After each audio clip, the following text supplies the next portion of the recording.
Bismillahirrahmanirrahim. Assalamualaikum warahmatullahi wabarakatuh. Waalaikumsalam warahmatullahi wabarakatuh.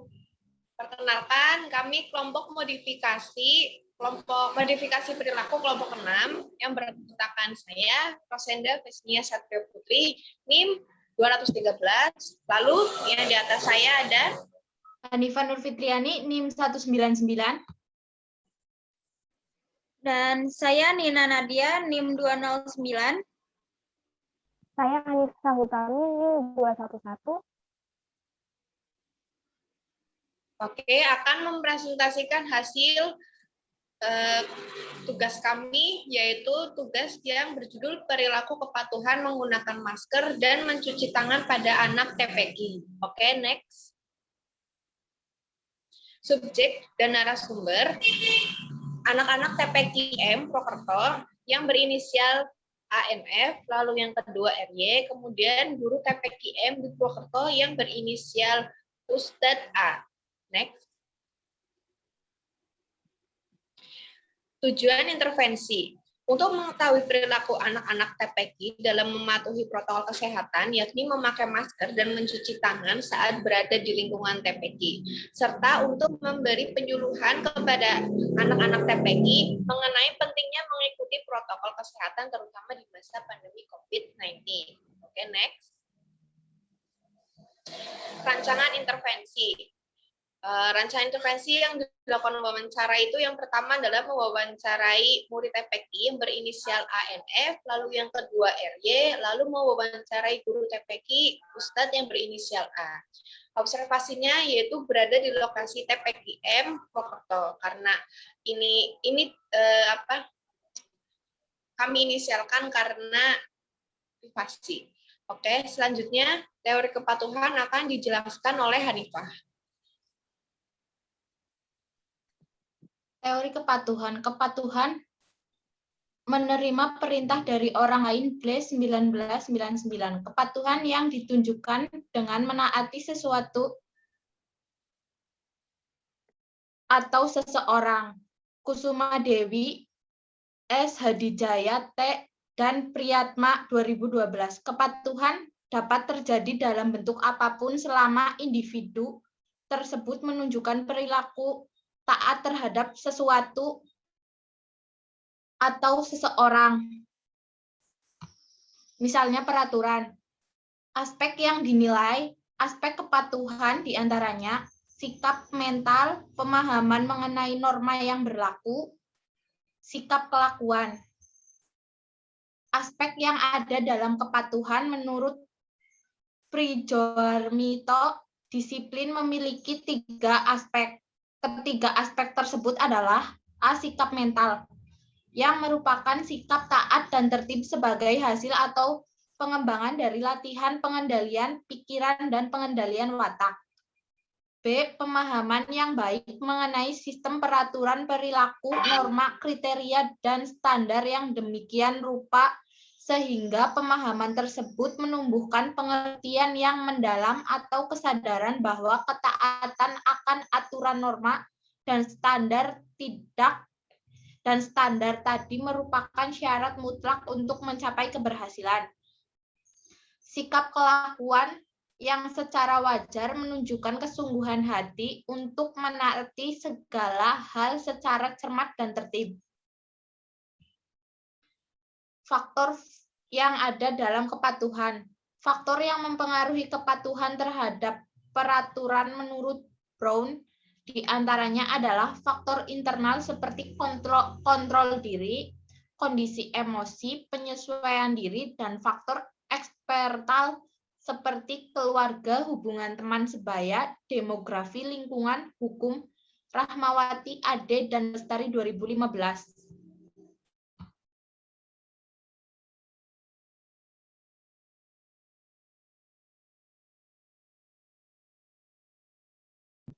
Ya, selanjutnya timeline assessment.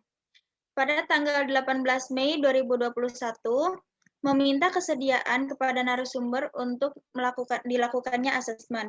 Pada tanggal 20 Mei 2021, dilakukannya wawancara kepada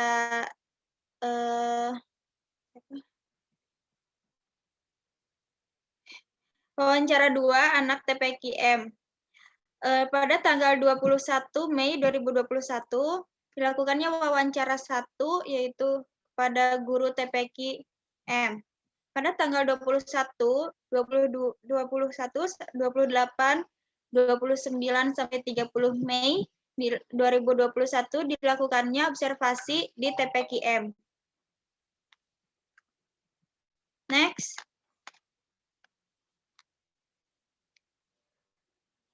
Hasil asesmen dan wawancara. Perilaku menggunakan masker. Berdasarkan wawancara terhadap anak-anak dan guru TPQ, tidak ada penyuluhan langsung mengenai penggunaan masker. Banyak anak-anak yang melepas masker dan hal ini memicu teman yang lain untuk ikut-ikutan tidak menggunakan masker. Lanjut, perilaku mencuci tangan. Anak-anak menyatakan bahwa saat memasuki dan keluar area TPQ tidak pernah mencuci tangan. Anak-anak juga menyatakan bahwa guru TPQ tidak pernah menganjurkan untuk mencuci tangan. Namun, sebelum mengaji, mereka diharuskan untuk berwudu. Sayangnya, kebanyakan dari anak-anak TPQ berwudu di rumah sehingga tetap saja tidak mencuci tangan saat berada di kawasan TPQ. Next. Perilaku menggunakan masker, selanjutnya hanya beberapa anak saja yang tetap menggunakan masker. Kebanyakan langsung membuka masker saat berada di TPQ. Bahkan, ada yang sama sekali tidak memakai masker dari rumah. Perilaku mencuci tangan selanjutnya tidak ada fasilitas untuk mencuci tangan dan tidak tersedianya hand sanitizer di tempat TPQ. Membuat anak-anak dan guru tidak menerapkan protokol kesehatan mencuci tangan. Next. Kasus yang ada saat ini di Indonesia sedang menghadapi pandemi COVID-19. Protokol kesehatan mulai diterapkannya di tempat-tempat yang menimbulkan keramaian. Salah satunya adalah tempat belajar dan mengajar. Salah satu tempat belajar dan mengajar adalah TPQ.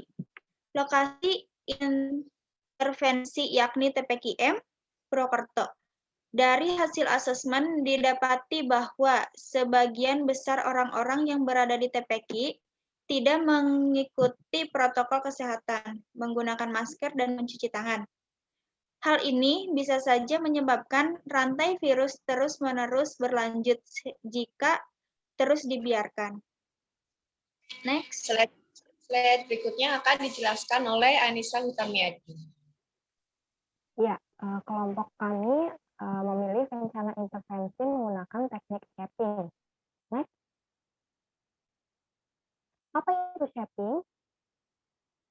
Shaping adalah teknik modifikasi perilaku dengan memberi perlakuan positif, yakni berupa pujian yang bervariasi yang diberikan oleh orang-orang yang cukup berpengaruh pada subjek.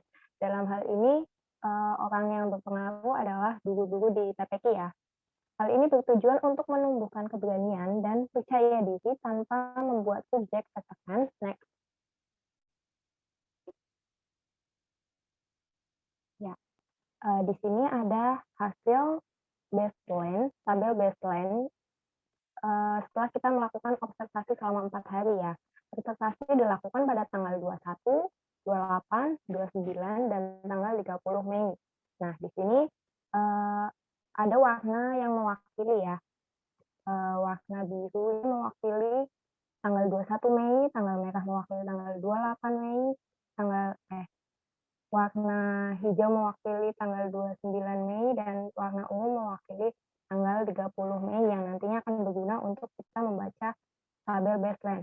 Selanjutnya di sebelah kiri ada angka-angka yang menunjukkan simbol.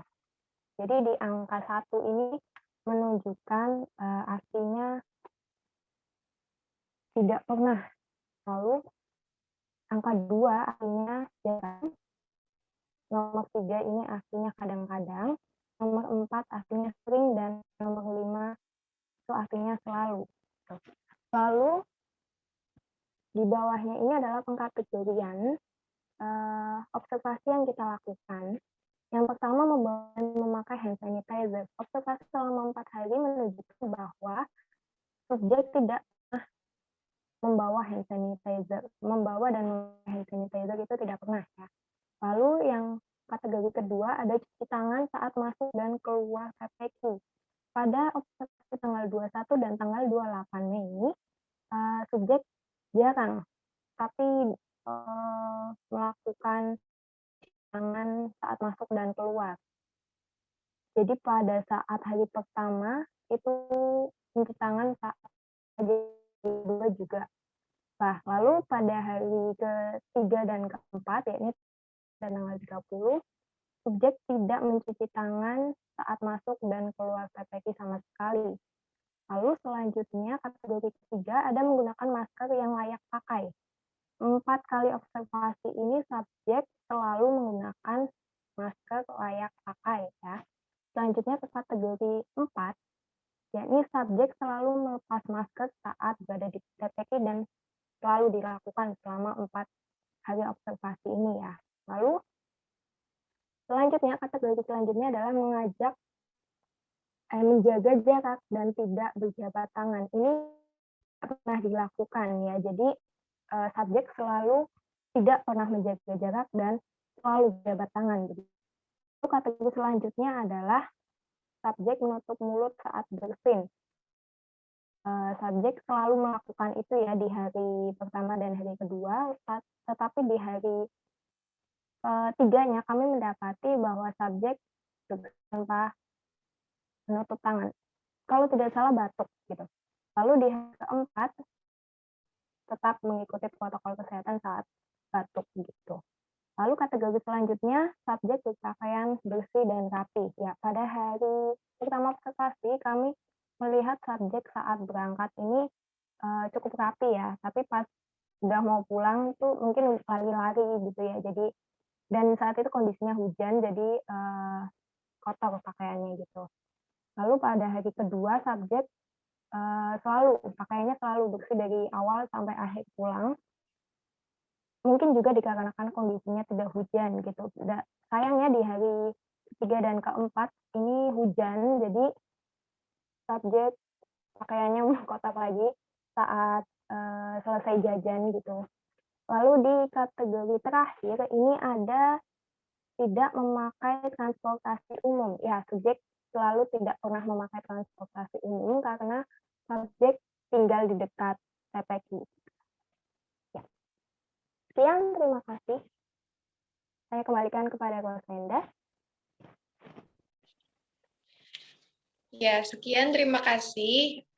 Ini adalah hasil diskusi dari kelompok kami. Kurang lebihnya kami mohon maaf. Wassalamualaikum warahmatullahi wabarakatuh. Saya Rosenda, di atas saya Hanifah. ya. Saya Nina. Saya Anissa. Ya. Terima kasih sudah menonton. Wassalamualaikum warahmatullahi wabarakatuh.